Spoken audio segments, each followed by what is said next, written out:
Halo, oke di video ini gue akan bahas ya gimana caranya mengembangkan usaha bengkel las atau bisnis bengkel las atau ya apapun itu pokoknya yang berbau dengan las ngelas. Ini cocok buat lo yang punya bisnis bengkel las, jadi cocok banget buat bisnis lo. Oke, tonton ya. Sebelum lanjut, gue minta tolong kepada lo yang nonton video ini, gue minta lo untuk fokus dulu dalam 30 menit ke depan. Ya, seenggaknya lo nonton video ini sampai selesai. Karena kalau lo nonton video ini nggak sampai selesai, gue yakin bisnis lo nggak bakal dapet perubahan setelah lo nonton video ini, gitu ya. Jadi gini, gue udah mempelajari bahwa kebanyakan orang yang nonton video ini di skip-skip dan di fast gitu. Jadi ya emang sih tujuannya pengen cepet ya kan, jadi sebenarnya ini nggak efektif banget kalau lu yang pengen cepet-cepet. Jadi gue minta lu untuk fokus dulu dalam 30 menit ke depan ya. Cuma 30 menit nggak nyampe lah, mudah-mudahan nggak nyampe 30 menit ya. Oke, jadi gue minta lu nonton video ini pakai headset dan menjauhi kerumunan. Jadi di tempat yang sepi, di tempat yang sunyi, pokoknya lu lagi fokus dulu untuk nonton video ini dalam 30 menit ke depan ya. Jangan sambil makan, jangan sambil berkendara, misalnya HP lu nyalain, lu sambil naik mobil gitu ya. Lu sambil jalan kemana, jangan ya. Lu bisa, lu save aja dulu lah video ini, terus lu play lagi nanti, misalnya kayak gitu ya. Oke, jadi kebanyakan gini ya, kata-kata gue ngasih video ini ke klien gue kasih video, terus gue tanya, Bapak atau Ibu sudah dapat informasi apa dari video ini? Dia bilang malah nggak ngerti sekalian. Kan sayang gitu ya, maksudnya udah buang waktu 30 menitan, tapi jadi kayak gini, kayak misalnya gue lagi ngomong nih sama lo, ngomong, jadi kayak masuk kuping kanan, keluar kuping kiri, misalnya gitu.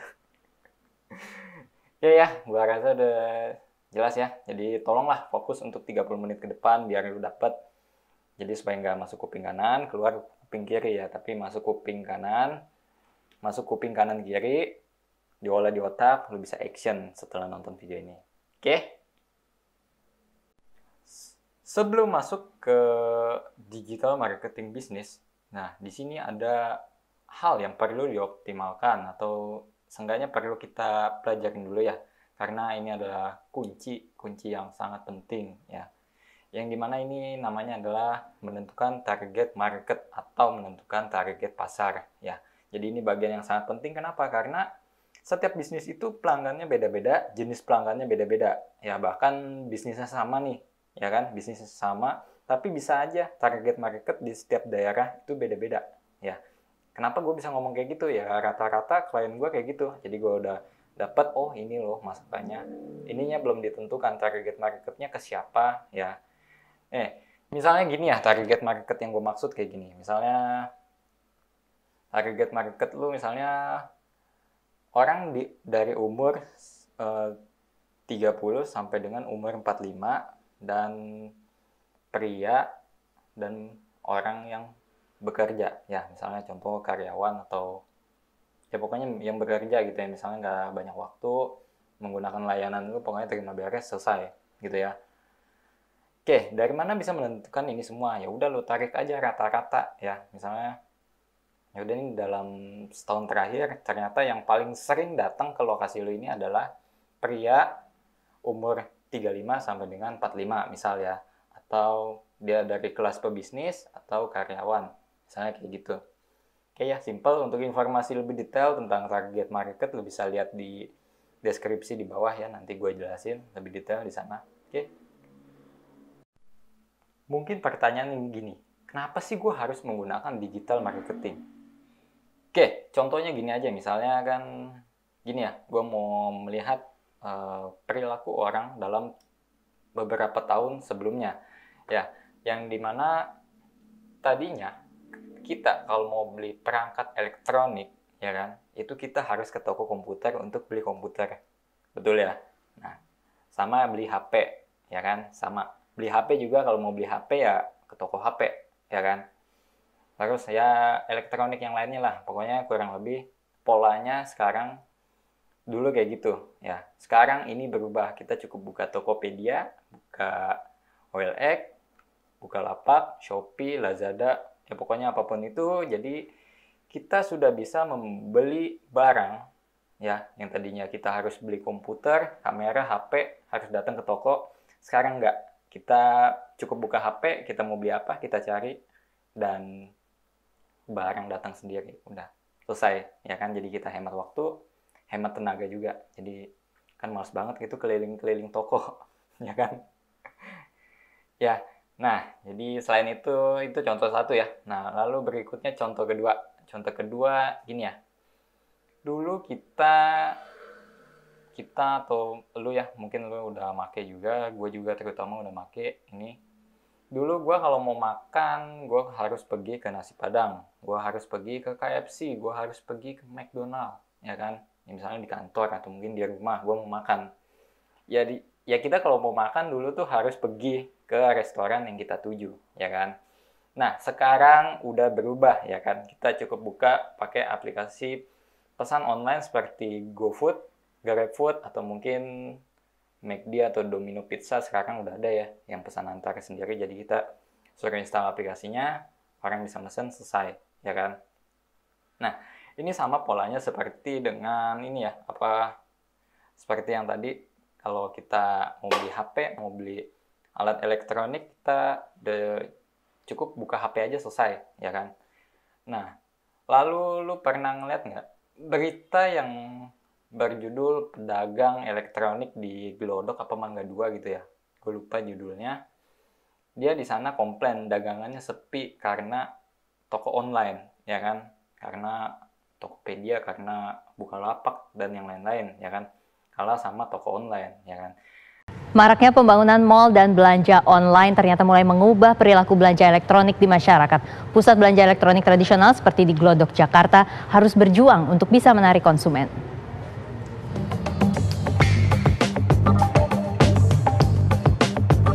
Maraknya pusat-pusat perbelanjaan di ibu kota mulai merubah tren belanja elektronik. Berbeda dengan beberapa tahun lalu, suasana pusat belanja elektronik tradisional seperti di Glodok, Jakarta Barat ini mulai kehilangan pembeli. Sebagian pelanggan memang sudah beralih dan lebih menyukai belanja elektronik di pusat-pusat perbelanjaan. Selain kondisi yang lebih nyaman, adanya kepastian harga juga menjadi daya tarik di retail modern.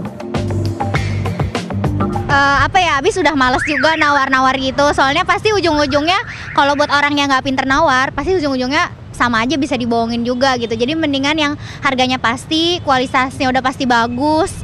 Terus kan udah banyak pilihannya juga dan tempatnya lebih nyaman. Sebagian masyarakat memang masih tetap menyukai belanja barang elektronik di pusat belanja tradisional. Belanja di Glodok dinilai masih bisa memberikan harga yang lebih murah dengan kualitas barang yang sama. Di tempat yang Glodok aja, soalnya kan kadangnya kalau di tempat mal-mal gitu kan harga kualitasnya hampir sama aja kayak di Glodok. Harganya juga terjangkau, bisa ditawar juga. Namun, harga yang lebih murah ternyata bukan hanya menjadi kelebihan di pusat belanja tradisional saja. Belanja barang elektronik secara online juga telah menjadi tren baru yang berkembang pesat. Kalau di mall itu harganya memang tinggi karena masalahnya mereka juga kan dengan uang sewa sendiri itu mahal. Jadi saya lebih enak belanja online di online shop. Oh, lebih ke online shop? Ya. Kenapa? Karena pertama harganya juga mereka bersaing karena banyak online shop yang memberikan mutu yang terbaik karena itu mereka kan citra. Yang kedua bisa ditukar barang itu. Di tengah perubahan perilaku belanja yang sangat cepat, pusat-pusat belanja elektronik tradisional memang harus bisa terus memperbaiki diri. Tanpa perubahan yang lebih baik, nasib pusat belanja elektronik Glodok ini dipastikan hanya akan menjadi sejarah. Dari Jakarta, tim TV One mengabarkan. Nah, di sini bisa disimpulkan bahwa sekarang perilaku orang udah mulai berubah. Yang tadinya mencari apa-apa harus datang ke toko, sekarang nggak lagi, ya kan? Ngerti maksudnya? Ya kan? Kayak tadi, misalnya kalau mau beli HP, sekarang dulu harus ke toko, pergi ke toko. Harus ke toko, kalau nggak bisa, ya kan?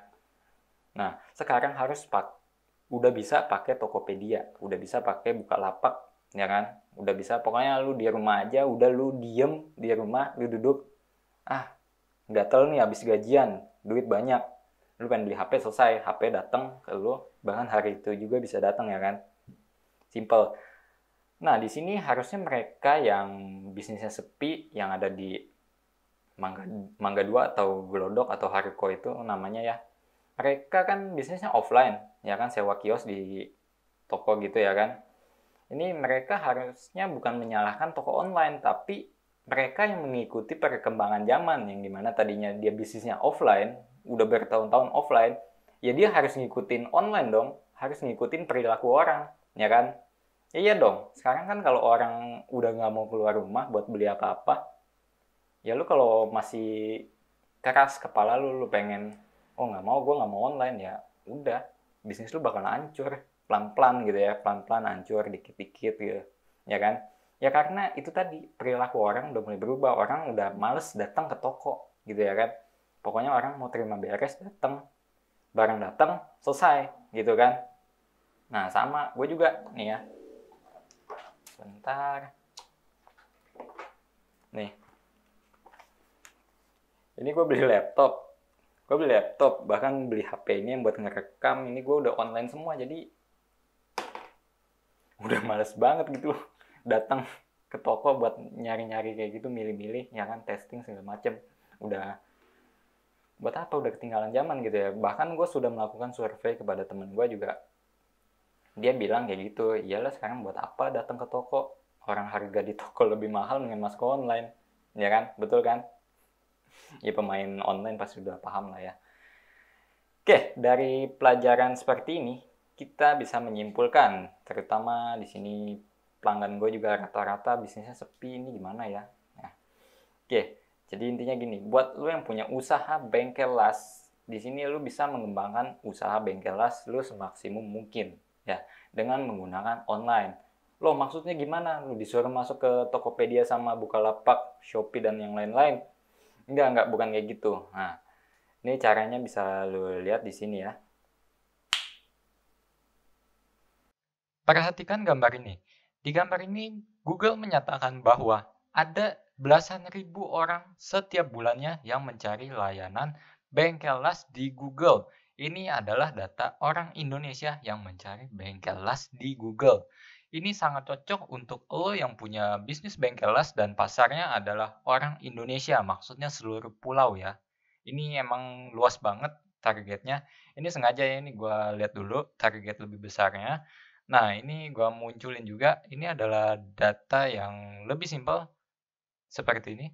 Nah, ini adalah data di Google yang menyatakan bahwa orang Tangerang yang mencari bengkel las di Google sebanyak ratusan orang setiap bulannya. Ya, itu lo bisa lihat di sana ada bengkel las, angkanya 480. Nah, ini adalah kesempatan emas buat lo yang punya bisnis bengkel las di Tangerang, lo bisa mendapatkan klien kurang lebih ya 100 orang mungkin tiap bulannya bisa dapat lah. Kurang lebih seperti itu ya. Oke, kurang lebih seperti itu. Selanjutnya gue akan lebih jelaskan pada bagian website. Dari data yang tadi gue jelasin, itu maksudnya gini ya. Ketika ada 400 orang atau ratusan orang setiap bulannya yang mencari bengkel las di kota Tangerang, nah, hasilnya kan seperti ini ya kan. Orang nyari nih di Google, bengkel las di Tangerang ya kan. Nah, dia ngetik nih bengkel las. Nah, lalu di sini akan muncul website ya kan. Nih website yang di blur. Di sini akan muncul website utama atau website lu. Di sini lu bisa memasukkan website lu untuk mendapatkan pelanggan sebanyak-banyaknya. Jadi, kurang lebih seperti itu cara kerja pengelola data orang yang sedang mencari informasi di Google dan mengolahnya menjadikan pelanggan lu, lalu habis itu setelah dijadikan pelanggan lu bisa dapat duit dari pelanggan. Kurang lebih kayak gitu ya. Untuk website sendiri itu gak boleh asal-asalan, gak boleh pakai website yang gratisan, website yang jelek, apalagi website yang murah. Sayangnya kebanyakan UMKM atau pebisnis pemula itu kejebak dengan jasa pembuatan website yang murahan. Ini benar-benar serius banget ya. Nah, intinya gini ya, ketika orang melihat service atau layanan lu di Google search gitu ya, misalnya mencari layanan biro jasa Tangerang. Nah, di sini iklan lu muncul kan. Nah, ketika orang mengklik iklan lu, maka orang akan masuk ke dalam website, ya kan?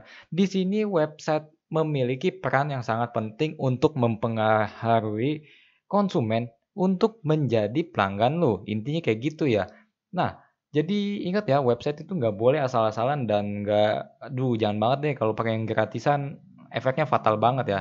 Nah, untuk website sendiri itu harus ada unsur yang bisa ngebentuk bahwa servis lu atau layanan lu atau produk lu atau makanan yang lu jual itu adalah yang terbaik di mata customer lu. Misalnya harus ada bagian seperti about us, service, produk, galeri, portfolio, blog, kontak, dan lain-lainnya. Bagian-bagian penting ini sangat penting untuk meningkatkan conversion rate. Apa itu conversion rate? Kasarnya gini, itu adalah konversi dari orang yang melihat website, melihat-lihat doang menjadi pembeli. Intinya seperti itu. Nah, untuk informasi lebih lanjut tentang website, cara optimasinya atau informasi lebih detail, lu bisa lihat pada video di channel SDM atau lebih detailnya lu lihat dulu deh deskripsi di video ini. Selanjutnya yang perlu dioptimalkan untuk digital marketing bisnis itu adalah Google Map. Yang dimana Google Map ini kebanyakan orang kan mikirnya apaan sih Google Map kan cuma buat petunjuk arah doang ya kan. Itu mungkin sebagian orang untuk yang belum kenal digital marketing ya. Oke, sebenarnya Google Map ini bisa dioptimalkan sebaik mungkin untuk keperluan bisnis dan peran Google Map ini juga hampir sama seperti website. Penting banget ya, seperti website ya. Levelnya tapi masih agak sedikit di bawah website ya. Oke, gini ya, ketika lu mencari sesuatu layanan, ini contohnya ini ya. Ini adalah klien gua yang udah gua optimalkan, yang dimana ketika ada orang yang sedang mencari biro jasa Tangerang, itu list bisnis Google Map-nya muncul di list Google Map ya. Oke, jadi kebanyakan kan orang pasang tapi itu nggak dioptimalkan sebaik mungkin. Jadi bisnisnya nggak muncul di listing pencarian klien ya, atau di listing pencarian orang lain ya. Jadi sayang banget kalau udah pasang tapi nggak dioptimalkan sebaik mungkin karena ya buat apa dong pasang tapi nggak dioptimalkan sebaik mungkin ya kan. Oke, kurang lebih seperti itu. Oh ya, ada satu lagi. Ya, selain ada orang yang mencari list atau nama bisnis atau service di Google ya, di Google Search, itu ternyata di map ya, di map itu list map lu bisa muncul juga di sana ya. Ya, selain itu yang ketiga, manfaatnya ini penting banget. Pernah mencari layanan terdekat nggak? Misalnya jahit Tangerang atau servis elektronik Tangerang atau yang di mana lah, atau servis komputer terdekat ya. Nah, di sini kalau lu udah memasukkan list bisnis lu di map, orang yang ada di sekitar area lu, ini dia kalau sedang mencari servis tertentu, ini bisnis lu bisa muncul di pencarian dia ya. Kurang lebih seperti itu ya. Contohnya gimana?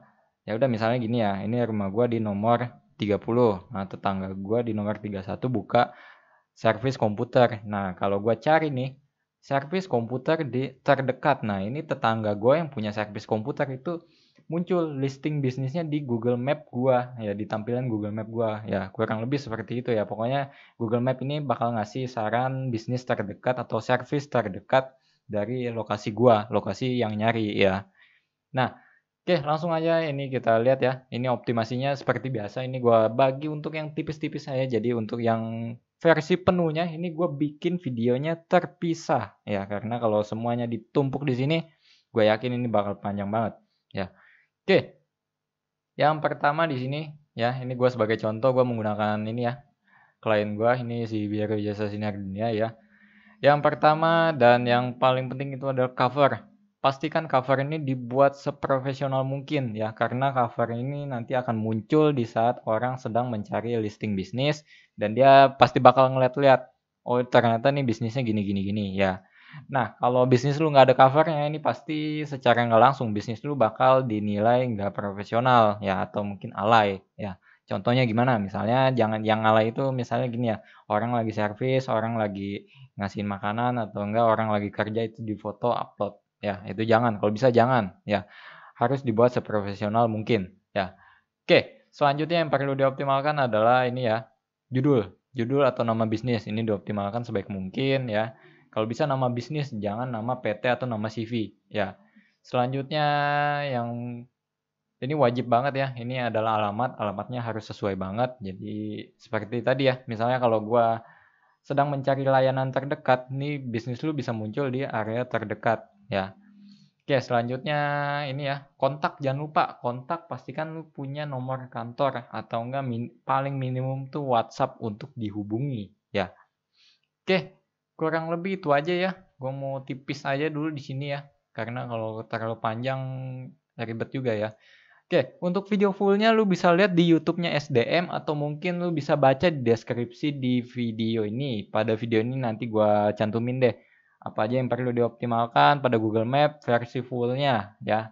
Jadi buat lo yang belum punya Google Map, lo cepetan pasang dan pakai Google Map karena Google Map ini gratis ya, berbeda dengan web yang dimana web itu mahal. Apalagi kalau web yang di digital marketing tuh di SDM itu mahal karena websitenya itu memang dikhususkan untuk mengoptimalkan mendapatkan pelanggan sebanyak-banyaknya karena pelanggan itu bukan raja ya kalau di mata digital marketing, tapi pelanggan tuh adalah uang, pelanggan adalah duit ya kan. Kalau lu nggak dapet pelanggan ya lu nggak dapet duit, lu nggak dapet untung, intinya kayak gitu. Itu kalau mindset gue ya, gue selalu share ke klien gue kayak gitu ya.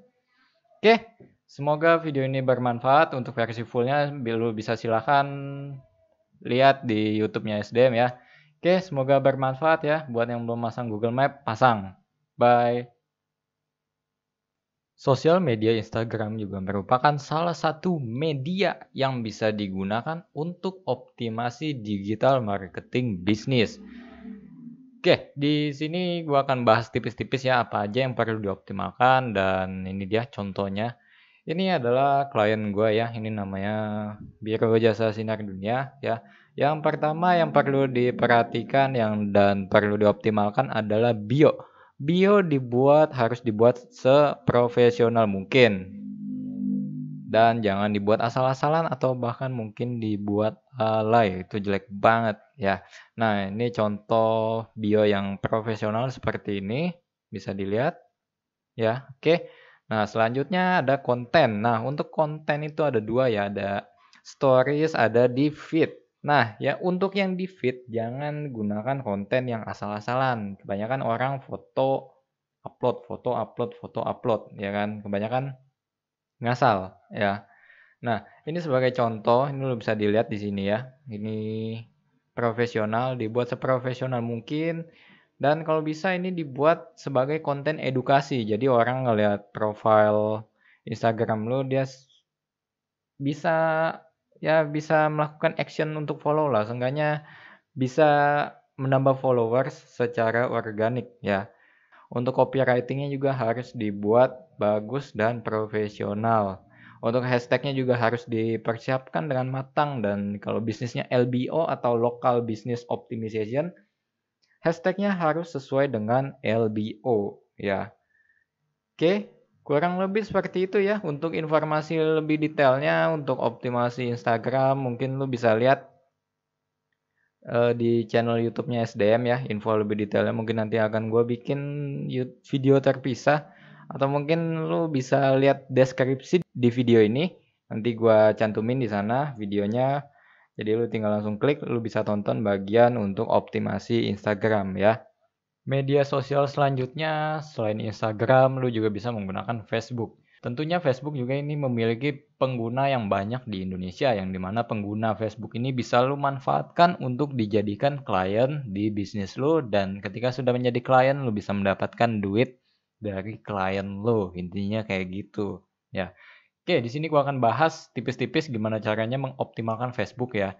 Nah, ini adalah contoh ya. Ini Facebook dari klien gua, ini Biro Jasa Sinar Dunia. Ya, ini dihandle semuanya sama SDM. Oke, yang pertama yang perlu dioptimalkan itu adalah cover ya. Cover harus dibuat seprofesional mungkin seperti ini ya. Jangan difoto asal-asalan atau bahkan ngalay ya. Gue paling males kalau ngelihat, ini alay banget gitu. Bukan yang ngeledek gitu, tapi emang kenyataannya covernya jelek gitu. Tapi ada aja yang nggak terima. Ya habis gimana ya kan. Nah, Oke, selanjutnya yang perlu dioptimalkan adalah kontak ya. Kontak harus penting, kontaknya harus ada nomor kantor, nomor WA, dan selainnya. Habis itu website, alamat, email, dan yang lain-lainnya ya. Oke, selain itu di sini yang sangat penting untuk dioptimalkan adalah konten ya. Sama seperti di Instagram yang dimana kalau lu di Facebook, lu bikin konten juga jangan asal-asalan ya. Upload, foto upload, foto upload, foto upload. Oh jangan, itu jelek banget ya kan. Yang dimana konten tuh lu harus memperhatikan isi kontennya apa dan buat siapa dan sesuai dengan target market lu ya. Oke, habis itu ada copywriting-nya juga, ada hashtag juga, dan ya kurang lebih kayak gitulah ya. Oke, gua rasa udah cukup untuk Facebook ya. Untuk informasi lebih lengkap cara optimasi Facebook lo bisa lihat di channel YouTube-nya SDM, itu gua bikin video terpisah khusus untuk optimasi Facebook ya. Sama seperti Instagram, itu gua bikin videonya terpisah karena kalau gua gabungin di sini takutnya nanti terlalu panjang ya. Oke, selain itu lu juga bisa lihat di deskripsi, jadi nanti kalau itu gua cantumin juga deh untuk yang ininya ya, optimasi Facebook. Selanjutnya adalah YouTube. YouTube mungkin opsional ya untuk optimasi digital marketing, tapi YouTube ini selain sebagai konten video, YouTube ini ternyata bisa dioptimalkan sama seperti website dan juga Google Map. Kurang lebih perannya seperti itu ya, sama karena dia sifatnya sebagai mesin pencari juga ya. Oke, kenapa YouTube penting ya? Intinya gini, ketika ada orang yang mencari kata kunci tertentu, misalnya Biro Jasa Tangerang ya di YouTube, ini video lu bisa muncul di posisi paling atas saya, sama seperti website, Google Map, dan OLX. Ya, kurang lebih kayak gitu. Oke. Nah, untuk optimasi YouTube ini apa aja sih yang perlu dioptimalkan? Oke, di sini gua seperti biasa ya, gua bahas tipis-tipis dulu ya karena video yang fullnya nanti gua bahas dipisah lebih detailnya nanti gua bikin video terpisah ya. Oke, yang pertama itu yang harus dioptimalkan adalah kualitas. Jangan sampai orang melihat video lu nih sampai butek banget video lu. Aduh, itu nggak nyaman gitu loh. Loh, kok kenapa? Gini deh, gue tanya balik sama lu. Kalau lu ngeliat video yang kualitasnya butek banget, itu gimana? Apakah lu nyaman atau lu kesel? Lu langsung close aja gitu. Gimana? Kalau gue sih ngeliat video yang butek di YouTube ya, apalagi company profile, butek videonya, itu pasti otomatis langsung gue close. Gue males banget nonton video butak ya. Bukan karena mata gue min atau gimana. Mata gue masih sehat ya. Oke, selanjutnya adalah judul. Judul video juga harus disesuaikan dan dioptimalkan mungkin. Dan disesuaikan dengan kata kunci yang lu tuju ya. Nah, contohnya di video ini ya. Ini adalah company profile dari klien gua, Biro Jasa Sinar Dunia, yang dimana kalau kita sudah mengetik di YouTube itu diketik ya misalnya Biro Jasa Tangerang ya. Di sini videonya sudah muncul di posisi halaman pertama YouTube ya. Coba lu tes deh ya.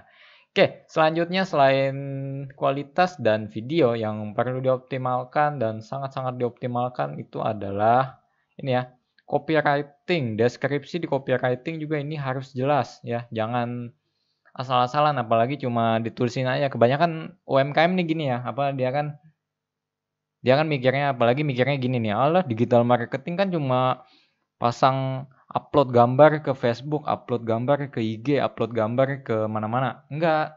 Itu orang aduh asli pengen gue omelin tuh yang kayak gitu, sok tahu banget. Ya. Nah, di sini copywriting atau deskripsi pada video di YouTube perlu dioptimalkan sebaik mungkin. Jadi jangan dibuat asal-asalan apalagi kalau ini kan kasusnya ini ya, apa?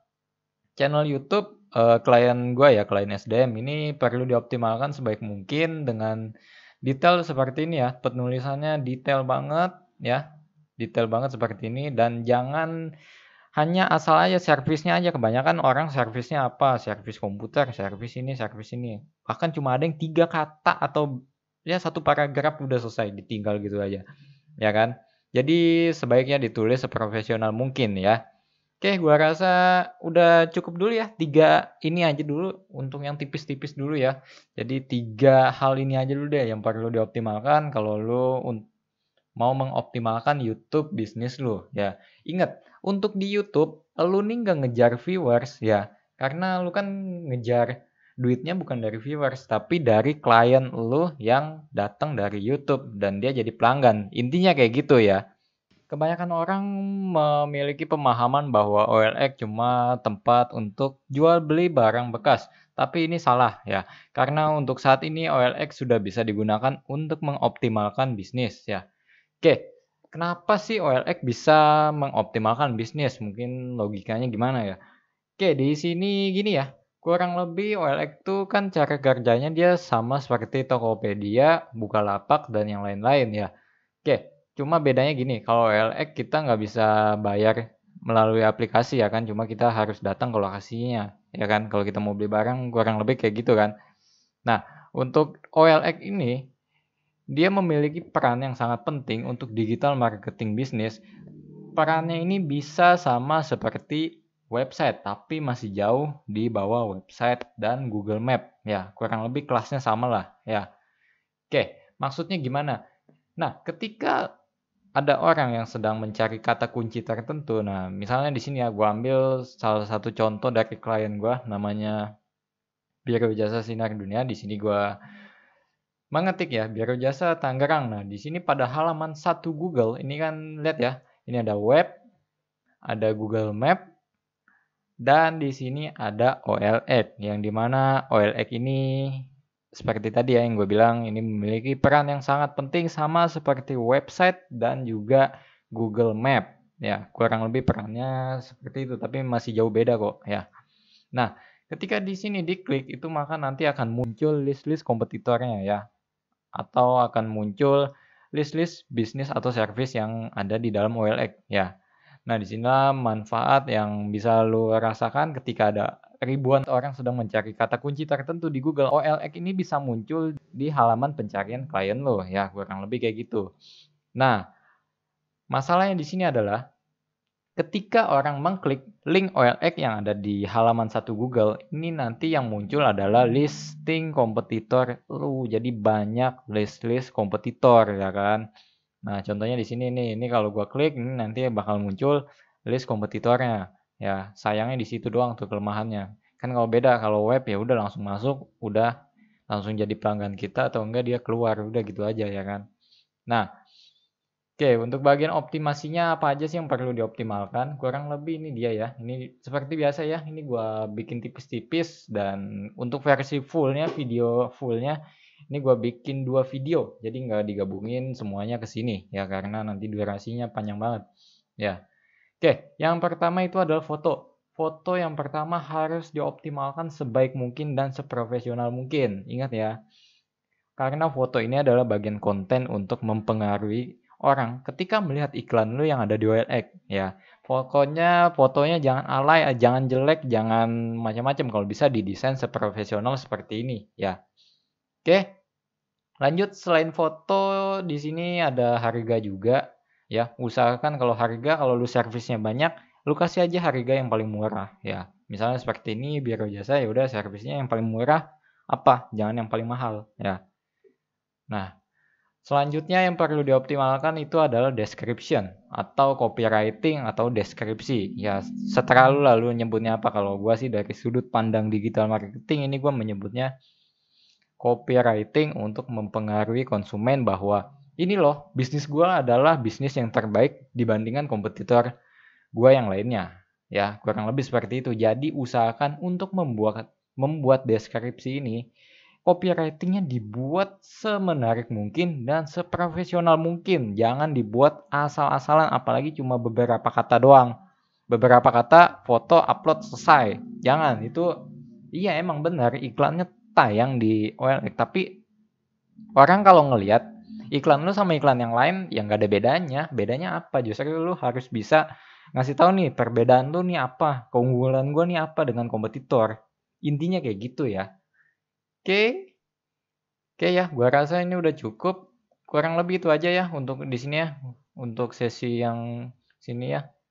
Untuk ini hanya ada konten, yaitu tadi foto, lalu judul, harga, dan ini ya deskripsi copywritingnya ya. Oke, sekian dulu informasi dari gua dan cepetan buat lu yang belum pakai OLX, cepetan pakai, sayang banget ya. Apapun bisnis lu masuk aja ke OLX ya. Oke, sekian dulu informasi dari gua, langsung aja pakai OLX ya. Oke, gimana? Paham nggak? Kalau lu nggak paham, lu komen deh di bawah nanti gimana, nanti mungkin tim gua atau mungkin gua langsung yang akan jawab pertanyaan lu di komen di bawah ya. Gimana? Tadi lu udah lihat ya, apa aja yang perlu dioptimalkan dan apa aja yang harus dipasang dengan digitalisasi, digital marketing, bisnis bengkel las atau usaha bengkel las ya. Oke, gua rasa lu nggak skip-skip video ini, jadi gua pengen lu dapet apa semua yang gue sharing di dalam video ini. Karena kalau lu skip-skip, ya lu tau lah apa itu tadi yang perlu lu optimalkan, ya pasti lu udah tahu kan pasti apa yang perlu dioptimalkan dan apa yang harus lu pasang, ya kan. Ya mungkin aja lu sosmednya udah masang tapi sosmednya alay, ya kan. Ngalay maksudnya gimana? Maksudnya kayak tadi ya kan. Misalnya orang lagi kerja atau mungkin pegawai lu lagi kerja di foto, foto upload, testimoni juga asal-asalan. Ya kan? Misalnya kayak gitu. Jadi usahakan semaksimum mungkin semuanya dibagus-bagusin ya.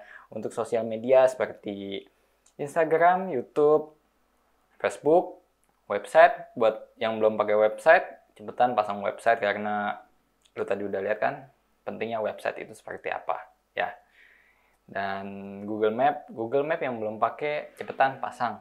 Google Map gratis kok, jadi sayang banget kalau lu nggak pakai Google Map. Sekarang udah bisnis 4.0 gitu loh, masa lu nggak pakai Google Map, jadi sayang banget kalau lu nggak pakai Google Map ya. Jangan lupa action, karena kalau lu udah nonton video ini ya mungkin 30 menitan setelah gua kasih tahu apa aja nih lu kudu pakai ini, lu pakai ini, apa aja yang perlu dibetulin, kan tadi udah gue jelasin ya. Tapi lu nggak ada action sama sekali. Buat apa? Ya kan? Buat apa dong? Misalnya lu buang waktu cuy 30 menit nonton video ini kalau lu nggak ada action, ya kan? Misalnya kan tadi udah gue jelasin pasang ini, ininya dibenerin, dibagusin, ya kan? Bahkan tadi udah gue kasih contoh juga kan? Di video ini contoh dari klien gue apa-apa aja yang perlu dibagusin dan kenapa-kenapanya ya kan. Untuk lebih detailnya juga sama ya, gue udah jelasin di videonya juga gimana detailnya gimana, atau mungkin di deskripsi ini gue jelasin ya. Semoga video ini bermanfaat buat lo dan segera lakukan action ya. Bye.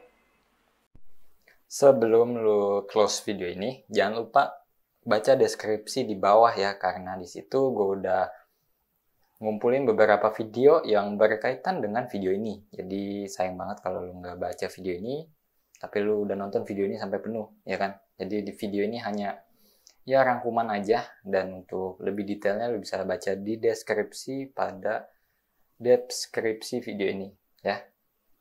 Bye. Semoga sukses.